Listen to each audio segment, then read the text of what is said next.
রাসূলের অবমাননা নিয়ে সংগ্রাম চলতেছে, মুসলমান যারা তাদের রক্ত টকবক করতেছে। ফ্রান্সের মেট্রো কুলাঙ্গার রাসূলের ব্যঙ্গচিত্র করেছে, রাসূলকে অবমাননা করেছে। পৃথিবীর মুসলমান রাসূলের এই অবমাননার বিচারের জন্য রাস্তায় নেমে পড়েছে, মাঠে ঘাটে নেমে পড়েছে, তারা আন্দোলন করতেছে। এটা বোঝানোর জন্য প্রত্যেকটা মুসলমানের দিলের ভিতরে রাসূলের মহব্বত আছে। কি বলেন, ঠিক না ঠিক? যদি রাসূলের মহব্বত না থাকে আপনি প্রকৃত মুমিন হতে পারেন নাই। আল্লাহ পাক পবিত্র কালামে পাকে ঘোষণা করেন, কুল ইন কুনতুম তুহিব্বুনাল্লাহ ফাত্তাবিউনি ইউহিব্বুকুমুল্লাহ। আল্লাহকে আপনি পাইতে চান, আল্লাহর ভালোবাসা পাইতে চান, রাসূলকে মহব্বত করতে হবে, রাসূলের অনুসরণ করতে হবে, রাসূলের অনুকরণ করতে হবে। যদি রাসূলের অনুকরণ করতে পারি আল্লাহর ভালোবাসা পাবো, আর যদি আল্লাহর ভালোবাসা পাই তাহলে আমি কামিয়াব।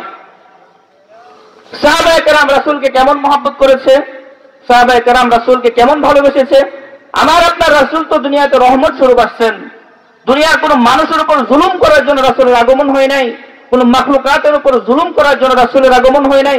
রাসূল তো দুনিয়াতে আসছেন রহমত স্বরূপ। আল্লাহ হাবিব সাল্লাল্লাহু আলাইহি ওয়াসাল্লাম যখন ওনার মায়ের গর্ভে ছিলেন, রাসূলের চাচা আবু তালেব বলে, হে মুহাম্মদ, তোমার বিষয়ে আমি এমন কিছু জিনিস জানি যেগুলো তুমিও জানো না। আল্লাহর হাবিব বলল, চাচা আপনি আমার বিষয়ে কি জানেন? রাসূলের চাচা আবু তালেব বলে, হে মুহাম্মদ, তোমার বিষয়ে আমি এটা জানি, তোমার মার জবান থেকে শুনেছি, তুমি যখন তোমার মায়ের গর্ভে ছিলা,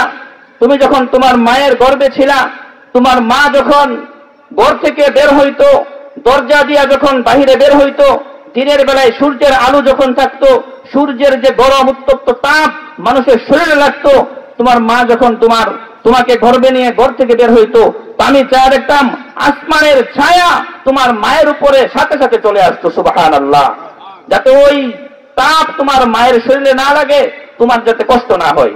আল্লাহ হাবিব বলে, চাচা আমার বিষয়ে আর কি জানেন?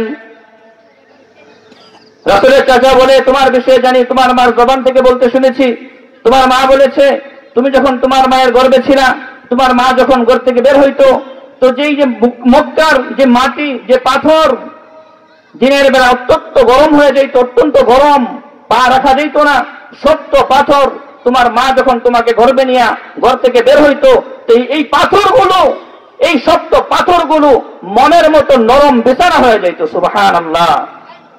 আল্লাহ রাসূল বললেন, চাচা আমার বিষয়ে আর কি জানেন?